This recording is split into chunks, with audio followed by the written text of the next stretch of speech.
My papa has a first name, it's H-E-N-R-Y. My papa has a second name, it's way too long to spell. Oh, I'd love to see him every day. If you ask me why, I'll say, why? And we can have a kiss. Mom, have a kiss.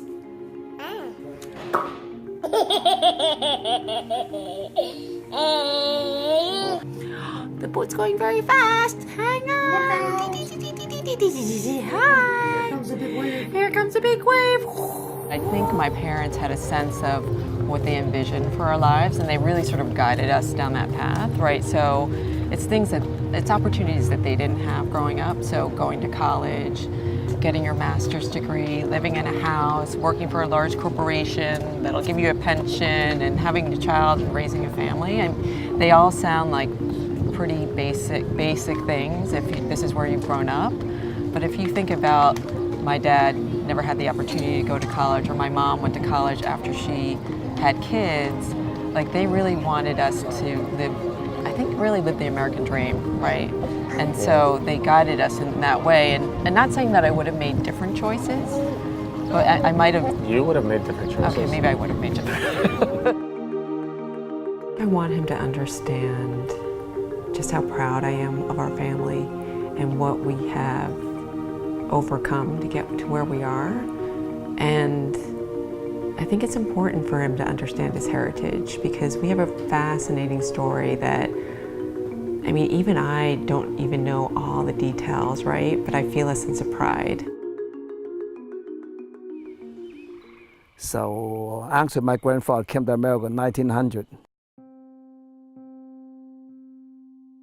I guess a few years later, so he went back to China to bring my father and my grandmother over to America. All right. But when he was 8 and 19 years old, my father, so my grandfather told him, An Giang, that's the Chinese name. Time to go home to get married. Back then, people come over, they make a living, they leave their family because it's so far away, you know, so it's a difficult situation. So my father told him, Papa, I don't know anybody in China. He said, I'm not going. So he left the house. He was hiding out in his friend's father's, the laundry. So he was hiding there for quite a few days. So my grandfather caught him. Oh, you're hiding there, eh? He told him, come on, you have to go home. We're Chinese. We can marry our own. So that's the best way. So my father still don't want to. But anyhow, he bought a ticket. Then you come from China or go to China by boat. So send him back to China. So when he went back to China, so he became enjoy it. You know why? Every day, he doesn't have to work. Every day, hang around in the social club in the village, the social club, playing mahjong, all kind of games, and go hunting animal. Well, he became enjoy it. So 4 or 5 years down the road after he married, so my grandfather told him, hey, listen, An Giang, time to come home to America. He sent him one-way ticket. You come home or stay there. Of course, he doesn't want to stay in China. So he came back. He came back to America. That was after he married. He had 3 of us. I heard that I was 3 months old, like Henry's age. So I came back to America. So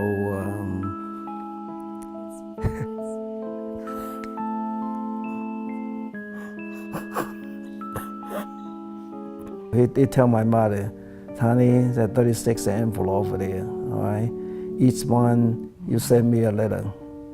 So after 36 envelope, it means 3 years that I'll be back to take you to America. Well, he never came back, that's what it was. Yeah. You know that. he didn't have a real true love to my mother, that kind of thing.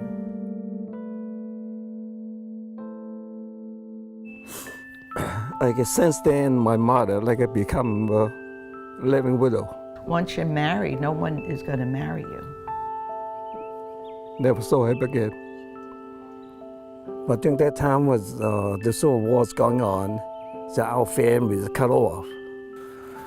So my family was condemned as American related, all right? That put my mother in labor camp for 2 years. She had a very bad time in there. So only allowed to come home the weekend. We are not allowed to talk to each other when she comes home. So we just cry and cry and cry. My mother said, hey, listen kids, I think we should leave the village.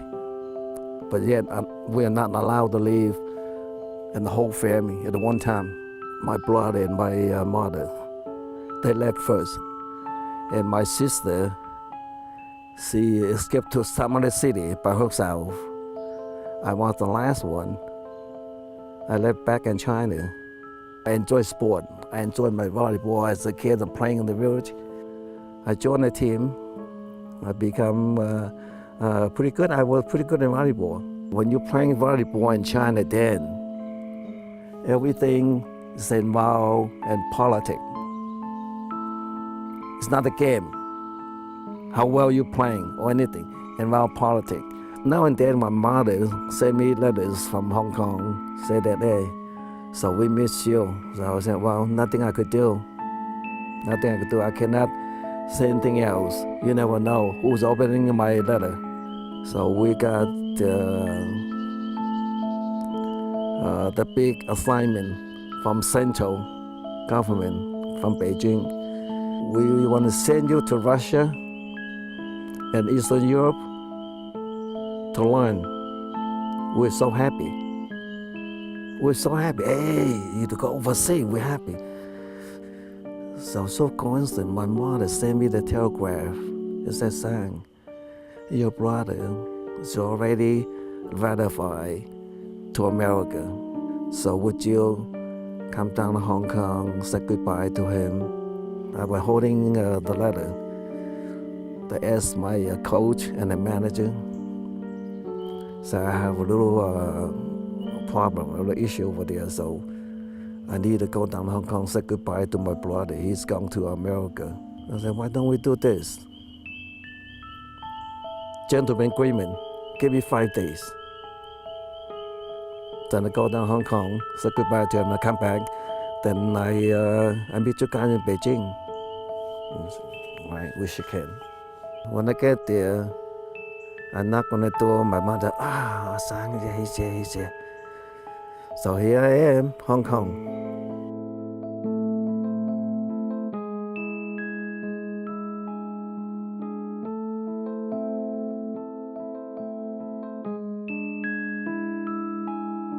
That's what you know is your parents. You see them, how they go about Were they happy? life. My parents? You know, it's yes and no, like anyone. You know, it's like in moments you're happy, other moments you're not happy. I think it's a little bit about survival. The way we lived was there were these massive block, actually not that big, but block buildings that were put up, 5 stories but long. And you would put 3 of them together like this. So inside of each one, there was this area called, in Russian, it's literally the yard. And so I just remember spending a lot of time running around in there, and there was nothing there. It was like dirt, you know, not really any grass. Like a little gazebo where old men would hang out and play dominoes and cards and such, but the kids just kind of made up stuff. I decided to move to leave Russia. I just was miserable. No future for me. No future. Nothing good for me there. Besides of this, I was sick about this propaganda. TV, radio, sick about this. I couldn't listen and couldn't see this anymore, you know. I was just, so I decided whatever happened, it would not be worse than here. I definitely didn't want to leave. So it was funny, I think, I'm not exactly certain of these dates, but I know that we left right on around the time frame that I was supposed to become a pioneer. In the Soviet Union, kids, you know, there's a hierarchy of your commitment to the party. So you start as, you know, as pretty young, like 5. What you do is very basic, but there's a progression. It was my idea to go, and I took care about everything, all the papers, everything, because I got from people who living, they have big тетрадь, notebook with the step-by-step what we do. In the Soviet Union, there's a lot of bureaucracy, there's a lot of documents that have to be created, a lot of people who have to be visited and gifts given. Permission. Lots, very complicated. None of this is explained or written down, and what happens is people who go through this process, they create it. They figure it out, and so there's a notebook. There was notebook, somebody who left, leave it to me. Yeah, and so he follows the notebook step by step, you know, what has to happen. Very helpful, very helpful. And when we left the book to someone else. Somebody else. We left on the birthday of Lenin, 22nd April. I'm sure I was kind of wistful and sad, but I don't actually remember that for some reason. Like, I'm guessing that that's how I would be feeling, but I was also a little bit kind of curious and excited about this thing that was about to happen. You don't know what life is going to bring you. I feel like going through life with an open mind about a sense of adventure and about who you are allows you to experience things in a way that you would have never thought. And I actually remember getting on the bus and driving away, and I remember like looking back a little bit. But once we left, it just became this amazing adventure. So then we cross the Chop and get to Czechoslovakia.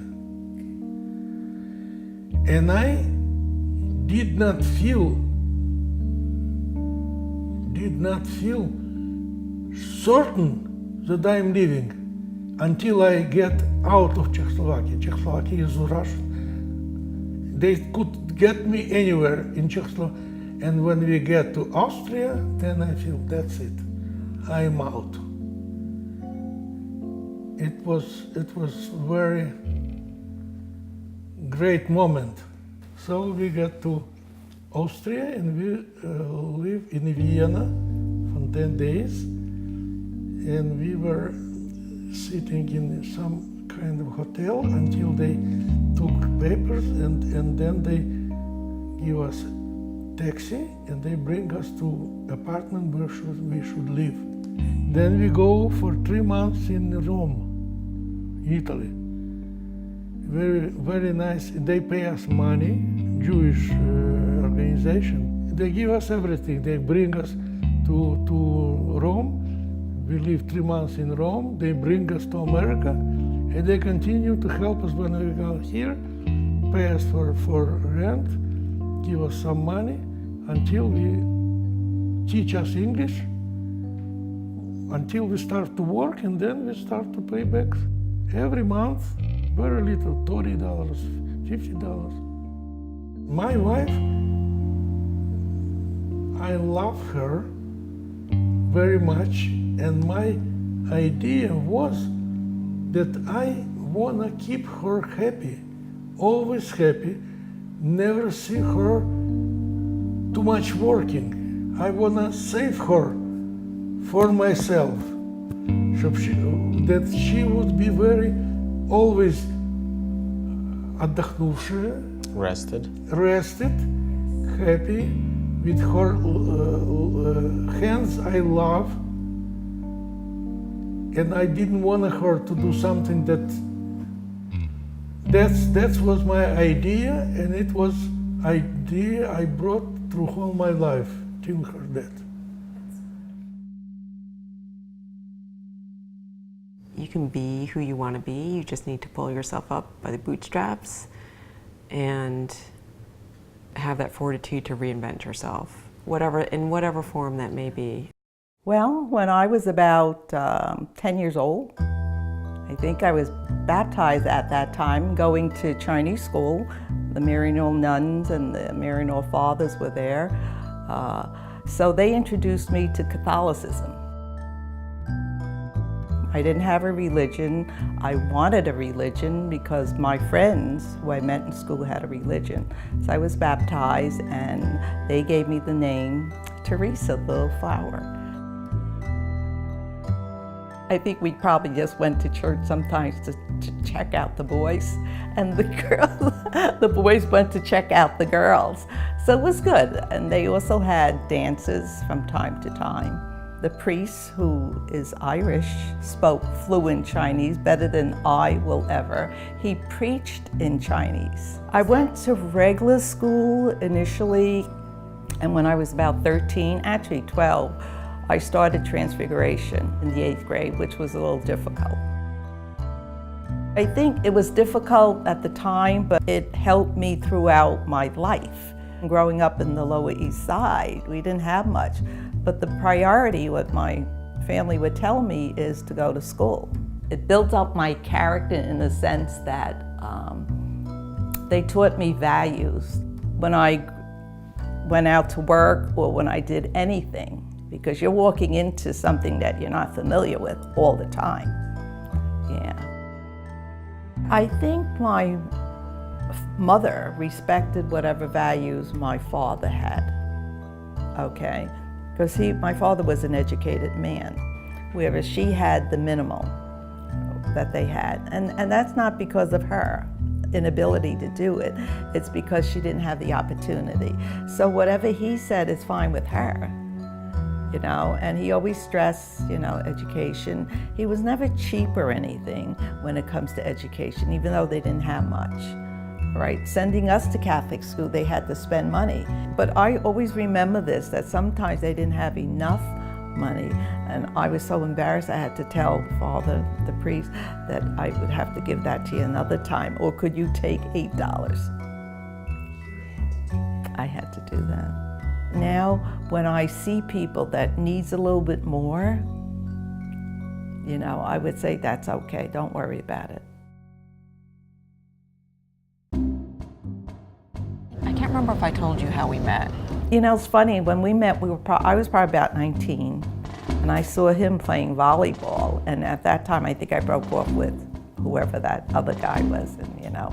At the time when I was dating with her, I like her, and then we have one date, and after this, I disappear, thinking that if I go too often to her, she would think that I like her too much.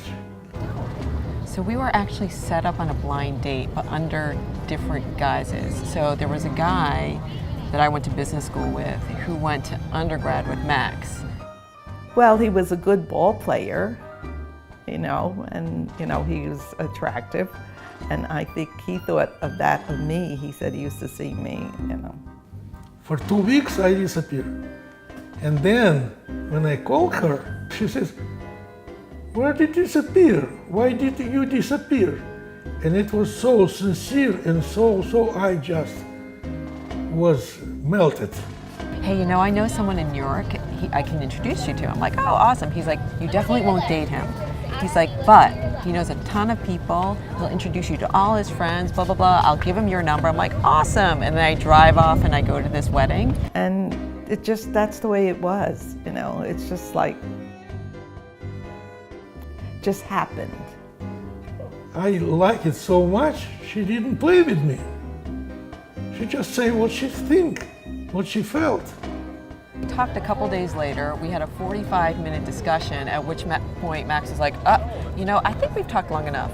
I think we got to save some material for later. I'm like, okay, we're going to hang up now. So I was worried about running out of things, and yeah. I was worried about an awkward silence. But so we went out several times over the course of a couple of months. And I was like, well, he really doesn't have any friends. He's like not introducing me to all these friends Yeah, that where are all were these promised. friends? And then finally, I was out one night with some other friends, and I'm like, you know, this guy, I was like, he's supposed to be introducing me to people. They're like, obviously, he's not introducing you to people for a reason. I'm like, oh, okay.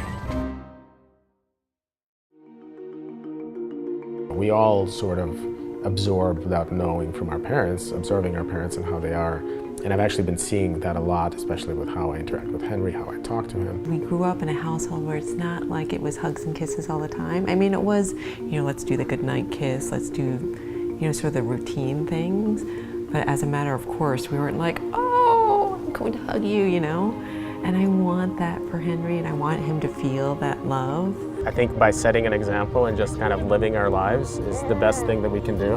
Like, I just want him to have a satisfaction with his life. However, whatever he chooses, that it should be his own.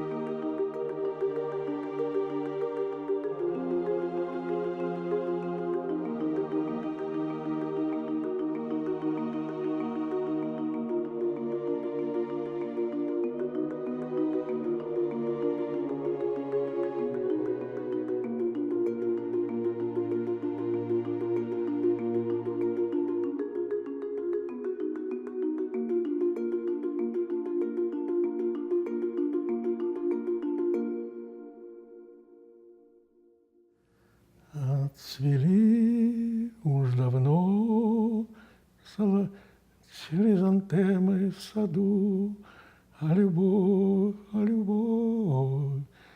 в моем сердце больном.